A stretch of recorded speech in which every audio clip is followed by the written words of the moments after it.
Fala galera, tudo bem? Você sabia que o Provos está presente em outras redes sociais, como o Instagram, o Spotify, o YouTube, o Medium, e apresentando cada assunto por meio de imagens, áudios, vídeos e textos? Então, fique à vontade para ir de lá para cá, de cá para lá, completando aí a sua experiência com o tema que a gente está discutindo. Bom, pessoal, é isso aí. Bom episódio para nós.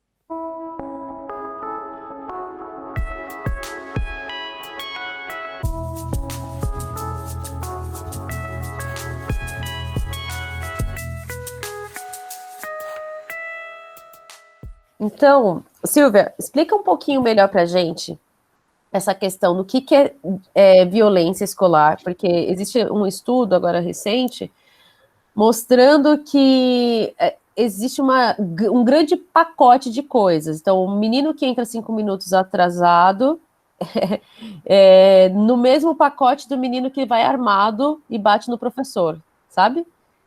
E aí se pune os dois basicamente da mesma maneira. Vai lá e expulsa. Tem o que está armado e o que 5 minutos atrasado, o que fala.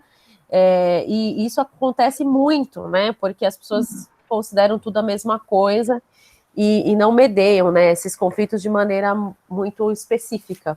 Qual que é a diferença de uma coisa para outra? E quais são os tipos de indisciplina, né, que existem? Se você puder Então, esclarecer para a gente. eu acho que tem uma diferença aí muito grande. Eu acho que indisciplina não é violência. Nós já falamos bastante aqui sobre a indisciplina, que são essas pequenas coisas que até o professor Jaelso citou aí de incivilidade. Acho que tem esse estudo realmente que até uma Vinha fala muito bem sobre tudo isso, e que classifica muito bem cada coisa, né? Eu acho que é muito bom, e que é bem diferente, e tem uma intensidade diferente, é diferente na intensidade e na qualidade do ato feito. Na realidade, quando uma ação é violenta, ela causa obrigatoriamente um dano grande a uma outra pessoa. E muitas vezes até de ordem física, mas a gente não pode esquecer também de ordem moral, né? E o assédio moral existe, e hoje em dia a gente tem visto isso acontecer demais, né? Acho sim que as coisas não estão tão fáceis atualmente. Eu vejo um crescimento grande numa dificuldade de relacionamento entre as pessoas, de uma questão de polarização de muitos atos, né, que a gente tem ouvido muito comentários publicamente na mídia, e pela vivência da gente nos diferentes grupos que a gente ocupa nessa convivência, nessa sociedade. Eu acho que não está fácil conviver, não está fácil viver, né, e sobreviver também. E com essa pandemia, acho que tudo se agravou um pouco mais, ou se intensificou, talvez, um pouco mais. Então, eu acho que a gente também não pode deixar de lembrar esse momento que a gente está vivendo e que trouxe diferenças aí. E que, na realidade, o que havia até de disciplina ou indisciplina, que a gente chegou a conversar isso outro dia, ficou diferente, até isso ficou diferente. Então, esse novo normal, que não é tão normal assim, trouxe bastante outras coisas acontecendo. Sim. Aquela criança que acaba estranhando, né, essa metodologia aí à distância e que não consegue participar da aula, porque aí entra uma das coisas que a gente que nós mais comentamos hoje aqui, que é o contato, é essa interação, é o afeto, é essa questão do cuidado que existe na relação professor-aluno, e mesmo dentro da escola, aluno para aluno, e do coordenador para o professor, ou do coordenador para o aluno, e entre todos numa comunidade escolar. Eu acho que a convivência está fazendo muita falta. E a convivência não tem sido saudável também, quando ela acontece. Né? Então, diferentes grupos, diferentes questões aí de toda ordem, como vocês chegaram aí a mencionar. Mas eu acho que essa questão que trouxe, e uma das queixas que eu tenho ouvido muito das escolas agora, é que aquele aluno que antes incomodava mais era aquele que realmente tinha uma transgressão, né? E que pegava o celular numa hora que não devia, ele agora não está lá com o celular dele, ele está na casa dele com esse mesmo celular ou com o seu computador, quando consegue ter, se ele for de uma camada social que permita ter um aparelho como esse. Que isso traz mais diferenças ainda para toda a sociedade na questão do ter ou não ter, e que foge até do ser ou não ser, né? Que seria bem mais importante, e aí essas crianças ficam mais abandonadas ainda, as que não conseguem ter todo esse aparelhamento para se comunicar, e aquelas que eu ouço muito das famílias e das escolas, a queixa que muitas não estão conseguindo fazer essa adaptação, mesmo sendo jovens, adolescentes, que já conseguiriam até usar os aparelhos muito bem, mas tem crianças que não estão se acostumando a isso. Elas estão sentindo falta dessa interação com seus colegas, com seus pares, com seus iguais e com as suas próprias professoras. Né? Eu já, como avó, posso dizer também que outro dia eu ouvi do meu neto, ele falando assim, nossa, isso aqui, ele pegou um objeto qualquer, está com cheiro da professora Rita. E aí trouxe uma admiração muito grande. Como assim? Um objeto, né? Fez ele lembrar da professora, veja, até o cheiro da professora. Isso me chamou muito a atenção. Como essa pandemia está tendo tanta interferência e trazendo também muitos problemas para os professores. Vamos pensar do ponto de vista dos professores, mas isso acho que o Jaelson vai poder falar melhor. Mas vamos pensar em geral. Quer dizer, todo mundo teve que se recriar para enfrentar uma nova situação.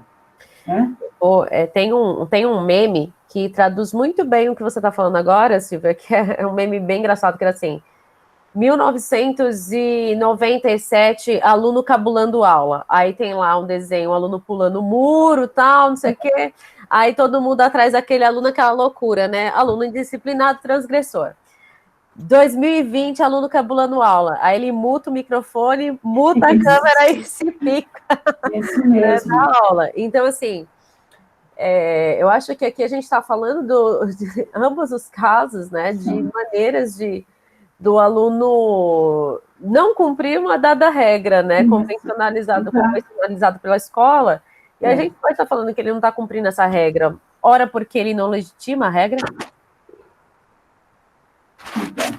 Porque pode ser uma regra que não é legítima para mim, que não tem fundamento.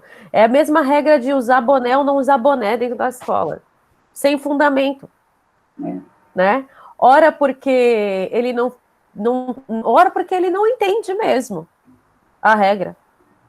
Né? Porque tem aluno que não vai entender. Tem aluno que cada aluno tem uma especificidade, né? Tem uma maneira de interpretar as coisas. Ora porque ele não foi colocado numa aula de marcenaria motivadora, engajadora, com um professor que tem inteligência emocional para lidar com crianças naquela faixa etária e que tem formação suficiente. Ora porque a família não trouxe para ele valores moralizantes, né, para ele conviver em sociedade. Ora porque ele lida numa escola de freira ou uma escola militar que vai tentar colocar todas as regras e ele, um adolescente de 14 anos, está aí no mundo para transgredir tudo. Eu acho que a única coisa que eu não falei aqui, que eu acho que é bom também destacar, é que a gente não considerou, por exemplo, crianças que têm dificuldades específicas de aprendizagem. Não vou pegar os casos mais radicais, que são de inclusão maior, mas vamos pegar na média crianças que têm pequenas dificuldades, que eu chamo pequenas, e diante de outras inclusões maiores são pequenos, mas que têm dislexia, que têm descalculia, que são questões que eu trabalho bastante. Essas crianças estão sofrendo muito, porque fica muito difícil aprender à distância tudo isso. Eles precisam de uma concretização, eles precisam de materiais pedagógicos diferenciados, de tamanhos de letras diferenciadas, como outro dia um paciente meu veio reclamando, Eu não li esse livro, mas não dava para ler. Olha o tamanho da letra que está aqui. E ele espelhou para mim que eu estou atendendo online também. E os atendimentos também na psicopedagogia não estão sendo fáceis. Nem para a gente que está do lado de cá, nem para quem está ali, nem a criança que está lá. Então, eu vejo que, mesmo todo mundo estando muito familiarizado com a tecnologia, ela não está se saindo como a gente imaginou que ela pudesse sair. Né? É uma questão. Eu vou dar um exemplo de um caso que aconteceu comigo, e aí eu queria que vocês me dissessem se isso é indisciplina, se isso é violência, tá? Porque eu também estou aqui para descobrir alguns aspectos.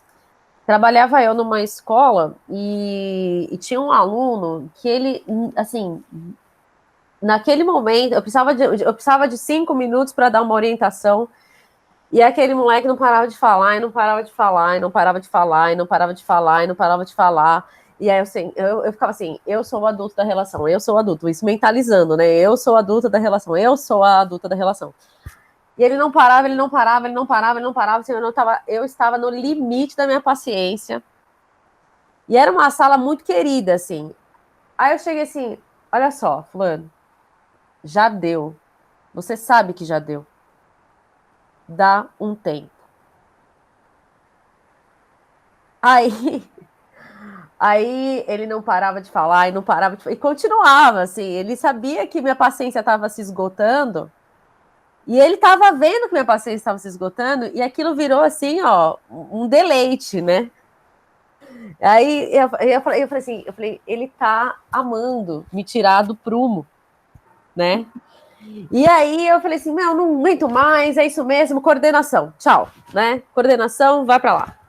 Na aula seguinte, o professor de geografia também, por acaso, aconteceu a mesma coisa, né? E o professor de geografia tinha uma amplitude de paciência um pouquinho maior que a minha, né? Mas mesma coisa. Enfim, no dia seguinte,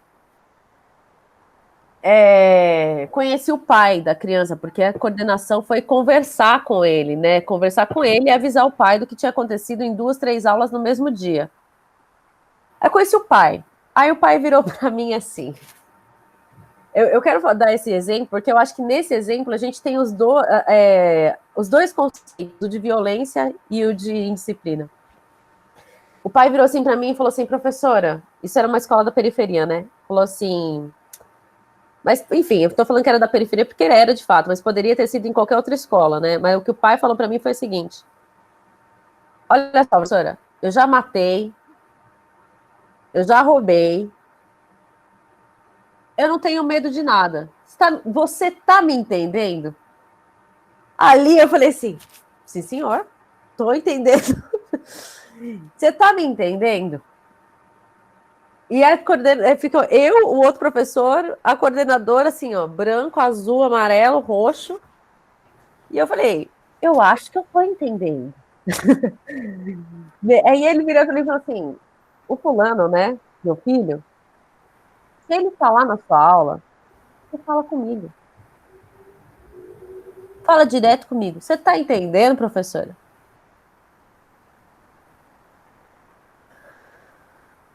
Eu ali com o meu... Eu assim, amarela, pensando assim...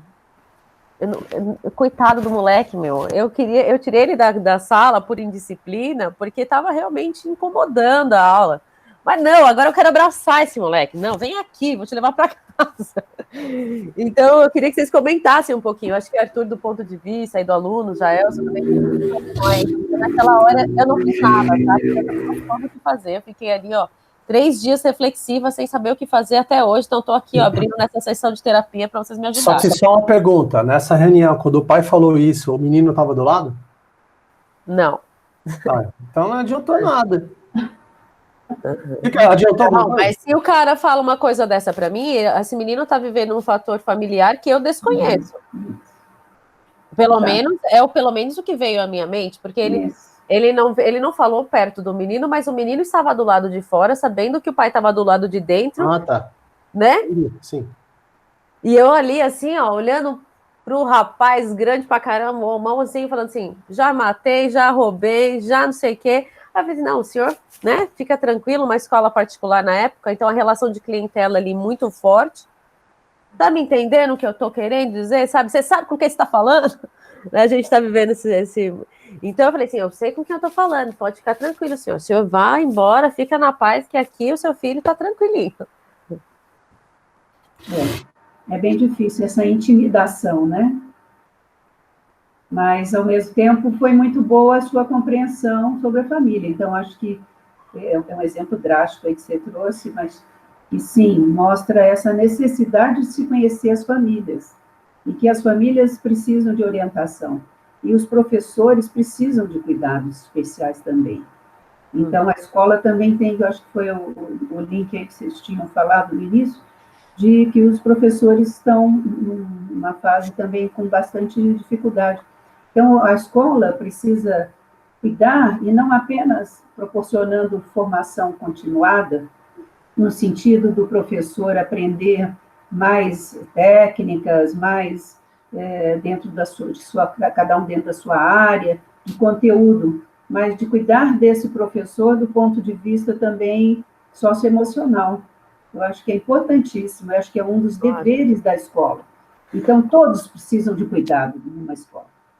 Você imaginar um professor que eu vivi poucas experiências, né, como essa. Eu acho que eu tenho na minha história dois casos, assim, né, um outro de um outro aluno também que, enfim, com xingamentos e ameaças. Mas foi assim, foram dois casos na minha história de vida como professora. Agora, você pega uma professora ou um professor que vive esse tipo de enfrentamento constantemente, né? É complicado, né? Arthur, me conta uma coisa, aí do ponto de vista do aluno, você acha que esse cara não transgredia em casa, então ele transgredia na escola? O que levava o cara a ter... Porque um cara que é indisciplinado dentro da escola, o aluno que é indisciplinado, ele sabe que é indisciplinado? Ele tem essa consciência, né? Eu acho que ele tem essa consciência, sim. E nesse caso aí específico seu, eu acho que está muito relacionado, assim. Em casa, o pai devia ser não devia deixar o moleque fazer nada, entendeu? Então, tudo que ele queria fazer, ele ia fazer na escola, né? No meu caso, eu nunca tive nenhum problema, assim, Nunca fui de desrespeitar professor, nada disso, eu não tinha esse tipo de coisa. Meu problema era mais com os alunos mesmo, com atrapalhar a aula, mas não de xingar professor, né, igual nesse caso. Mas assim, eu reparo que o meu pai, por exemplo, ele é uma pessoa assim, puta, é foda de falar, porque até você conhece, né, Sabrina, mas meu pai é um cara bem tranquilo, mas nunca foi um cara fraco assim comigo, e não me deixou faltar nada, né, assim, digamos, de estrutura familiar, nem meu pai nem minha mãe, assim, eles todos ficavam muito putos mesmo comigo e tentavam de um jeito, tentavam de outro, e não tinha meio, né, o único meio que deu foi quando eu fui para a faculdade, que daí eu fui... Eu acho que é legal. O que aconteceu na faculdade? Que todos os alunos indisciplinados que eu conheço, assim, que tem mais ou menos seu perfil, né, de zoeiro, assim, bagunceiro, né, é aquele aluno que quando chega no primeiro dia de aula vai se apresentar, meu nome é fulano e eu sou bagunceiro, ele já fala, né, e eu sou bagunceiro. Mas ele não tem uma história, assim, de insucesso, né, como Não. Eu acho que vários casos de sucesso. Na faculdade, eu acho que o interesse está mais direcionado, né? Pelo menos quando a pessoa vai fazer alguma coisa que ela queira, né? Então, o interesse está mais direcionado, é mais fácil para ela entender aquilo. Igual eu, no caso, fui fazer a faculdade de Geografia, que eu já queria fazer a faculdade de Geografia. Eu não fui, tipo... o que é Geografia? Eu já sabia que eu queria trabalhar com com sensoramento remoto, que eu trabalhei também um pouco na parte técnica, né, Joel? Essa parte da geografia técnica também, então eu já sabia que eu queria trabalhar nisso, então eu fui com foco e para mim, assim, não que eu era um aluno exímio na sala, tal, na coisa, mas aquela conversa paralela, o fato de eu não ir tanto nas aulas, assim, como eu podia não ir nas aulas, tipo, eu não deixava de ir, simplesmente, entendeu? Tipo, eu falava assim, eu não vou hoje na aula, no dia que eu não estava afim, eu não ia. E nos dias que eu pegava e falava assim, não, eu vou na aula sim, porque eu posso faltar quando eu quiser, hoje eu vou, entendeu? Então eu acho que... eu acho que foi muito mais direcionado, sabe? Só que é diferente, né? A conversa. O foco é diferente. O foco O foco é diferente, porque uma coisa, escola, bem ou mal, é imposto que o aluno vá. Quando se chega na faculdade, primeiro, quem escolheu a faculdade? Grande parte das vezes foi você. Você vai ver a importância naquilo. Por mais que você fale, aquela matéria, nossa, aquela matéria é uma desgraça, não aguento. Mas você sabe que você tem que passar por ela. E o seu foco, você tem um foco lá no final, que é se formar. Então você vai ter que passar por aquilo lá. Bem ou mal, você vai ter que se dedicar, por mais que você não goste, você vai ter que se dedicar. Então, o foco é diferente. O problema é a gente, por exemplo, trazer isso, por exemplo, para a educação. Como é que eu consigo mostrar isso para o aluno? Né? Então, é essa mediação que eu acho que é o meu papel como professor. Né?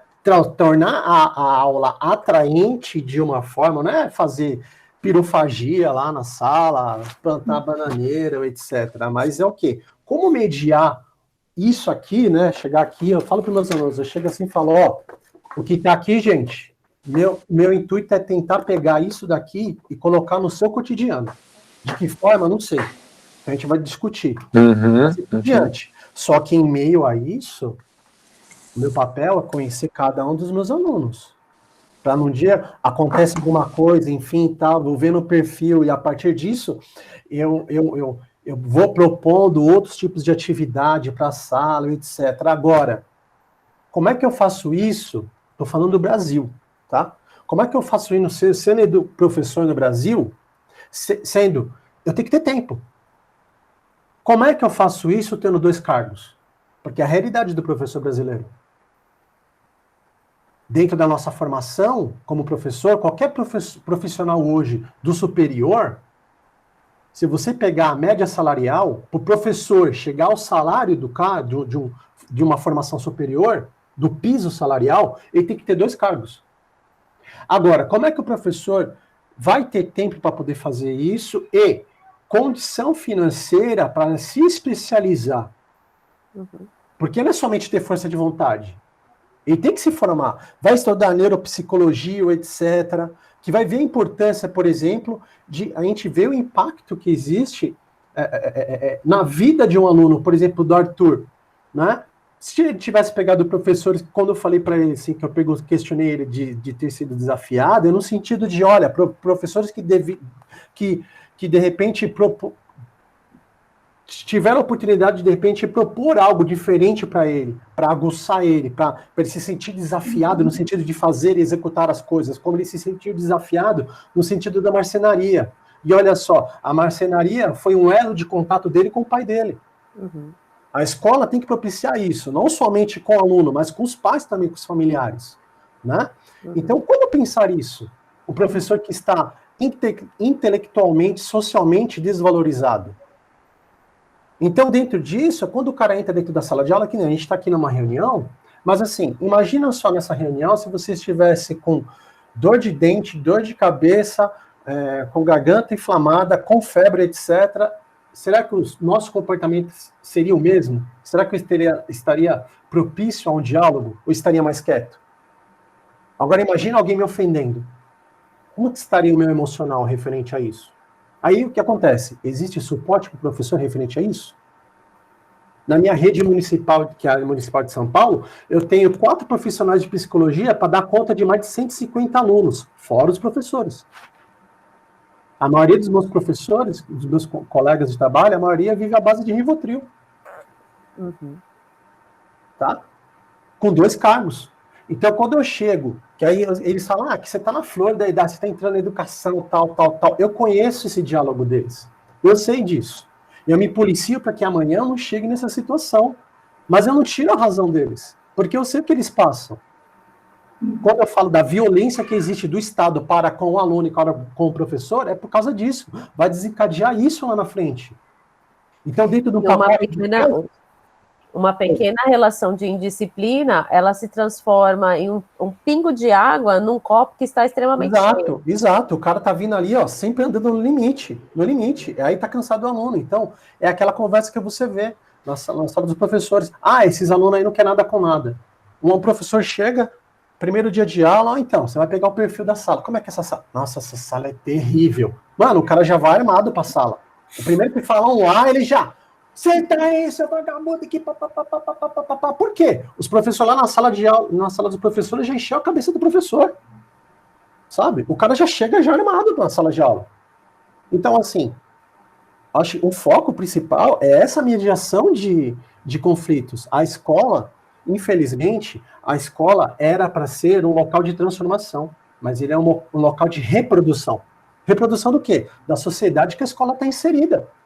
Infelizmente. Né? Então, o papel do professor é justamente como eu falei antes, é mediar tudo isso, não é só conteúdo, é mediar toda essa dinâmica social dentro da sala de aula, conhecer seus alunos, etc. Agora, como é que ele consegue fazer isso fragilizado?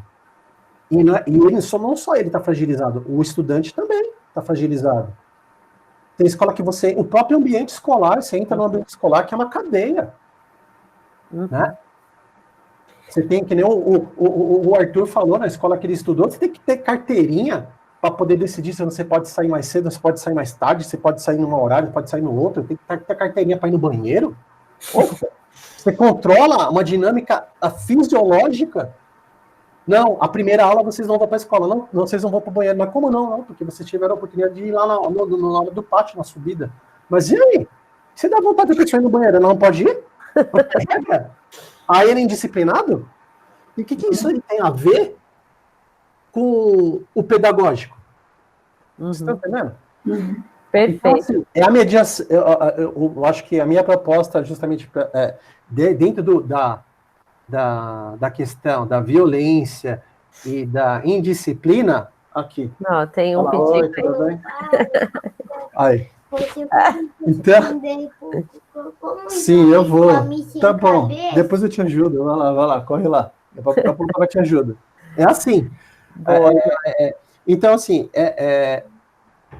o meu papel, então, acho que uma forma de a gente poder buscar minimizar essas questões, eu acho que é mediar essas outras coisas que acontecem na escola, né? Como a gente tem tantos estudos aí a exemplo do Forrestin, que foi um psicólogo israelense que pegou crianças que vêm do Holocausto, daquela desgraça toda, tinham uma defasagem gigantesca de aprendizagem em questões cognitivas até, e ele, a partir de metodologias, ele comprovou que se pode se extrair alguma coisa e a pessoa evoluir e estudar. O que ele está comprovando com isso? Ele está comprovando que, independente de onde você está inserido, se você está numa situação econômica legal, ou você passa por violência em casa e N coisas, quando chega na escola, a escola é o local de transformação. Então, com metodologias adequadas para cada um dos indivíduos, você consegue desenvolver aquela pessoa educacionalmente, a partir de métodos, né? Enfim. Boa, já. Silvia, eu acho que você tem uma palavrinha para trazer, e aí eu vou fazer um fechamento, porque, de fato, a gente já está encerrando essa gravação, esse episódio. Não, eu poderia falar assim, até ia falar pensando no Forrestin, que você estava contando aí. Ele tem uma frase, eu estou fazendo uma reciclagem agora, exatamente, estou fazendo um curso sobre ele, por coincidência. E ele tem uma frase, que tem no livro, que é o nome do livro dele, que é "Não me aceite como eu sou". Essa frase, apesar de dar margem a um entendimento meio duvidoso, é bem isso, quer dizer, para o professor não se conformar daquele aluno como ele está sendo, o que ele está mostrando ali, para não aceitar mesmo. Então, ir atrás, ir buscar quem é esse verdadeiro aluno e mostrar para ele, que eu acho que ele tem um sistema bem interessante, que é o sistema de crenças. Eu acredito, né? Então, é uma frase que eu gosto muito também de usar. Embora a gente tenha todos esses problemas, e eu concordo plenamente com o Jaelson, você falou de 2 períodos, eu acho que muitos professores têm 3 períodos, né, de trabalho, ainda é pior ainda. Então, acho que é bem difícil ter dinheiro para estudar, ter dinheiro para se especializar, dinheiro para progredir, tem todas essas coisas. Agora, eu sou uma pessoa muito positiva nesse sentido, de sempre acreditar no ser humano. E eu acho que esse sistema de crenças que o Foster traz para a gente é esse daí. Acreditar que todos nós, todas as crianças, todas as pessoas têm possibilidade de serem um pouco diferentes daquilo que elas estão nos mostrando ali. E que elas podem aprender sempre.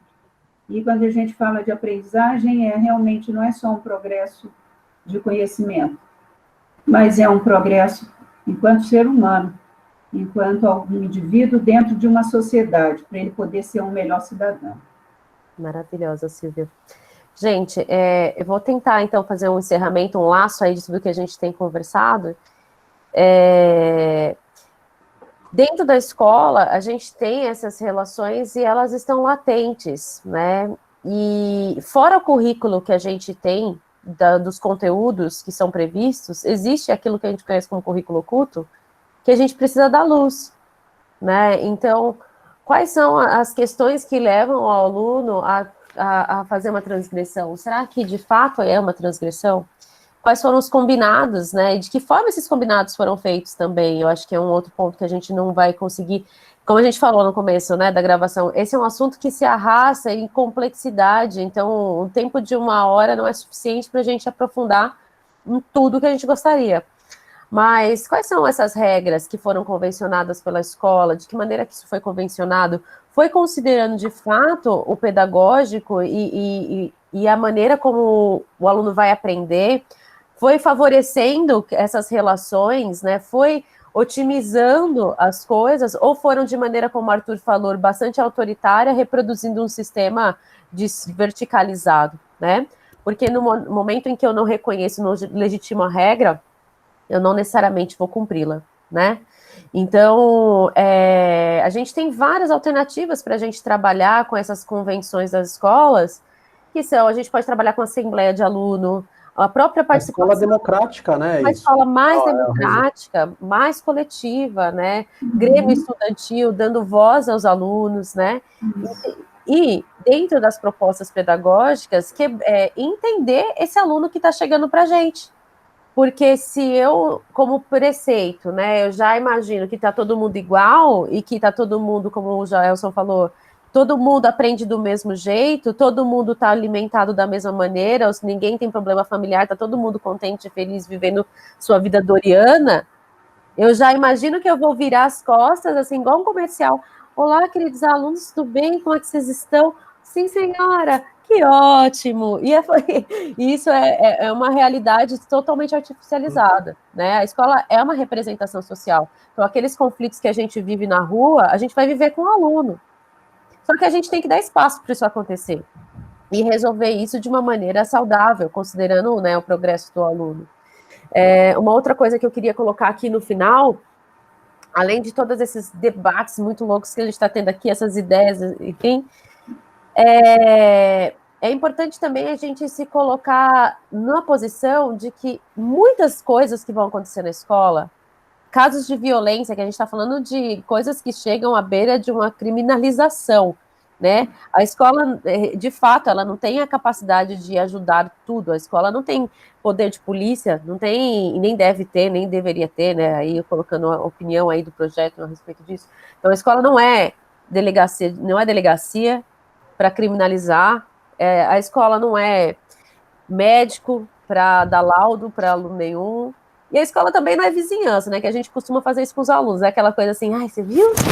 Ele vem assim, o pessoal aqui do Embu chama isso de Zé Povinho, né, tipo, ficar falando do brilho do aluno, fala assim, ai, você viu aquele menino ali? Não, vagabundo! E assim, leva o nível profissional por buraco, né, e muitas coisas a gente não vai ter a possibilidade de ajustar. A gente tem que saber reconhecer que, às vezes, o aluno vai vir com um comportamento para dentro da sua sala de aula que não tem nada a ver com você pessoalmente. Em absoluto. Então, ele vai chegar ali, ó, o moleque tá vivendo lá uma loucura. Que você que tá fugindo da sua alçada resolver aquilo.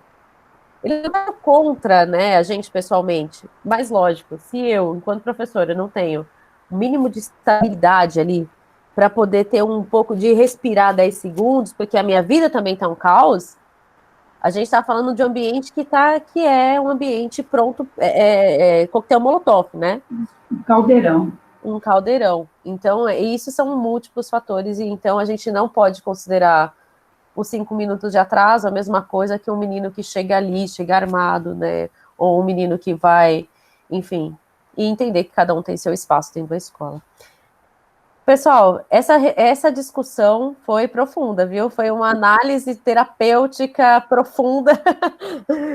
Eu gostaria que vocês deixassem aí a última palavrita de vocês. O que vocês sugeririam, o que vocês pensam, né, do ponto de vista de cada um. Aí 1 minutinho para cada, para a gente poder encerrar essa nossa discussão aí. Arthur, quer começar? Pode ser. Eu queria começar, então, agradecendo muito, viu, Sabrina, por ter lembrado de mim como exemplo, mesmo que seja um mau exemplo, né? Não é um mau exemplo, é um exemplo é um modelo. É um exemplo, né? Eu acho que assim, eu não me arrependo, é foda, eu me arrependo sempre, né, de ter sido tratado, principalmente hoje, quando às vezes eu estou fazendo alguma participação como professor no sistema informal, eu vejo assim as coisas, mas eu acho que também isso me proporcionou um pouco mais de jogo de cintura para lidar com os alunos que são um pouco piores como eu fui, né? Mas eu não me sinto, como é que eu posso dizer? Não me sinto orgulhoso, mas eu acho que é uma história, né, que a gente tem, porque eu tive tanto problema, isso foi uma questão tão tensa na minha casa, sabe, e com toda a minha família. Ninguém, na minha família inteira, não teve ninguém, eu não conheço ninguém que teve esse tanto de problema que eu.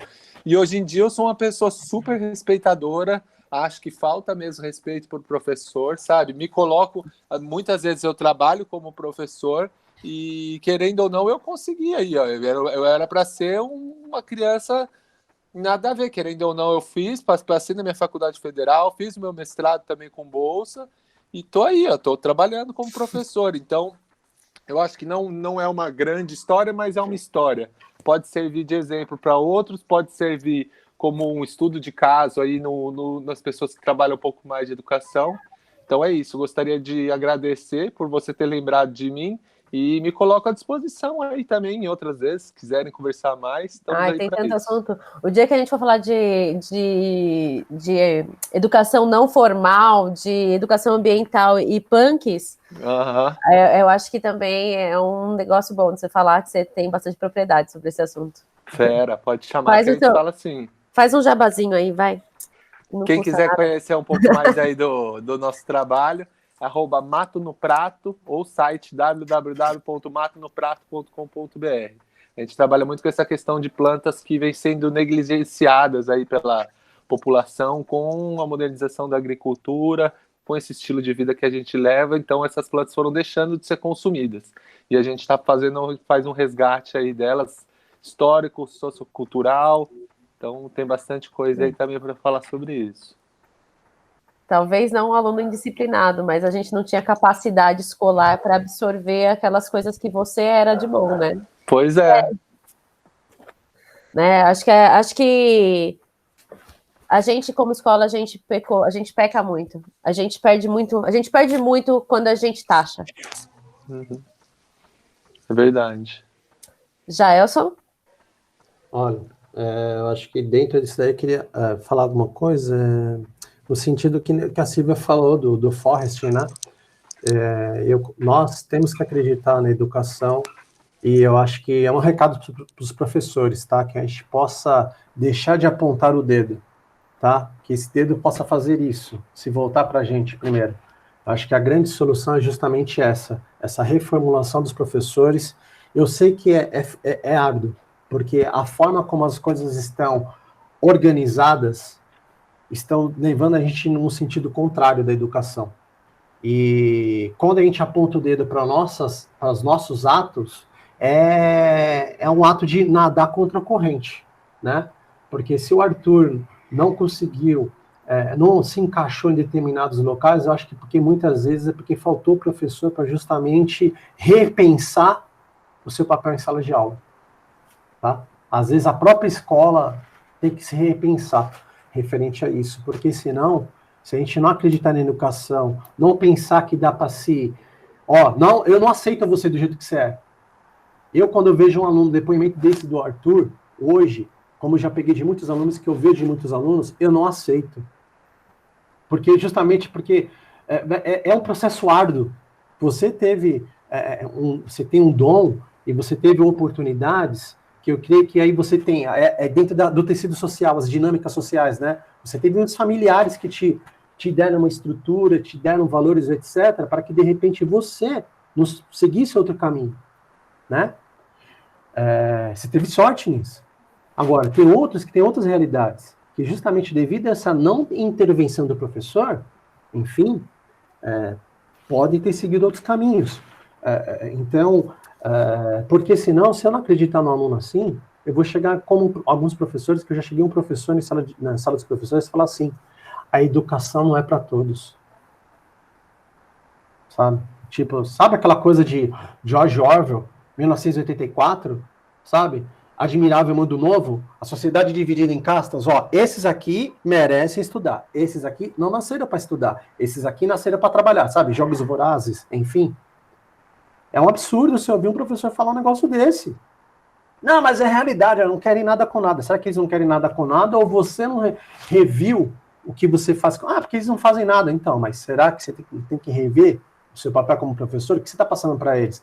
Mas você está querendo dizer o quê? Você está chegando agora na educação, eu tenho 5 anos, tá, gente? Eu estava conversando com a Sabrina, que o professor tem melindre, né? Referente a quem esse cara para representar professor, se eu tenho 30 anos de educação. Mas se você perguntar para o cara dá a mesma aula há 30 anos. Então, o que ele tem de experiência? 1 ano ou 2. Né? Nunca reviu a aula dele, sempre está certo. Então, acho que fica um recado aqui para nós, para os professores, e eu me coloco nisso, que a gente tem que rever o que está de errado. Antes da gente falar do aluno tal, enfim, etc., olha, não quer nada com nada, será que eu propus outras coisas para ele? Não é propor atividade ou outra atividade. Simplesmente, às vezes, você já sentou do lado dele e conversou com ele para saber como é que foi o dia dele? Para saber como é que ele está com aquelas marcas no corpo? Às vezes foi espancado, a menina foi violentada em casa e você está cobrando uma atividade lá de localizar o Rio Nilo lá na África. Vocês estão entendendo? É esse tipo de coisa. Para mim, vale eu sentar e conversar com ele. Mas a nota tá para amanhã. Não me interessa a nota. Vou conversar com a coordenação, enfim, quero saber como é que tá a vida dele agora. Acho que esse é um pensamento que eu deixo aqui para os professores que estão assistindo a gente, de reflexão. Tá? Que é justamente o quê? Pensar nos valores, que a nossa sociedade está dessa forma, porque os valores humanos estão sendo deixados de lado. O que é ser um ser humano? Né? É comprar só conteúdo? Não, tem que ser alguém na vida. Tem que ser alguém na vida porque o mercado está exigindo? Porque a gente viu a Alemanha nazista, o que foi? Os grandes cientistas do mundo estavam na Alemanha nazista. E aí eu pergunto, e a humanidade deles existia? Né? Enfim. Maravilha, João. Obrigada. Silvia? Aquela fechada? Eu queria agradecer o convite, Sabrina, e a todos vocês. Foi muito bom estar aqui. Gostei demais. Quando precisar de mim, é só chamar. E se é possível divulgar, quem quiser também, estou à disposição. Vocês podem me encontrar no clinicelipse.com.br, que é o Clínica Elipse, é o nome da minha clínica, e eu estarei sempre à disposição. Lembrando, concordando plenamente aí com esse fechamento do Jaelson, e Arthur, você é um vencedor, não pense não, um grande vencedor, né? Eu acho que você lutou contra tudo e contra todos e chegou aí onde você chegou. E ainda tem um futuro muito grande aí pela frente, né? E realmente para os professores em geral, para os educadores de uma forma geral, só poderia mesmo confirmar essa questão, que a parte do desenvolvimento das competências socioemocionais, essa parte é muito importante. É uma parte que deveria ter uma oficialização até em termos de currículo, para poder ter reservado horário para se trabalhar tudo isso, porque aprendizagem e desenvolvimento da personalidade caminham juntos. Então, a gente tem que ajudar os alunos a estruturarem a sua personalidade, para conseguir atingir um equilíbrio, numa formação bacana. E os valores, né, sempre presentes. Obrigada. Obrigada, gente. Como teve uma coisa que não apareceu na fala, eu gostaria também de trazer e puxar a orelha dos gestores também, né? Dos gestores escolares, das coordenações, das direções, porque o professor ele não é um super-herói sozinho, né? Ele tem aí, ele precisa muito desse apoio da instituição para que as coisas aconteçam de uma maneira plena e que possa dar atenção também para a saúde mental dessas pessoas que formam aí a relação mais importante da educação, que é a relação entre professor e aluno. Pessoal, muito obrigado por tudo, obrigada por esse momento que a gente teve junto, tenho certeza que muita coisa boa, e espero que quem está nos ouvindo possa concordar, possa discordar, e possa crescer junto com a gente. Obrigada por hoje, até mais, e por hoje é só.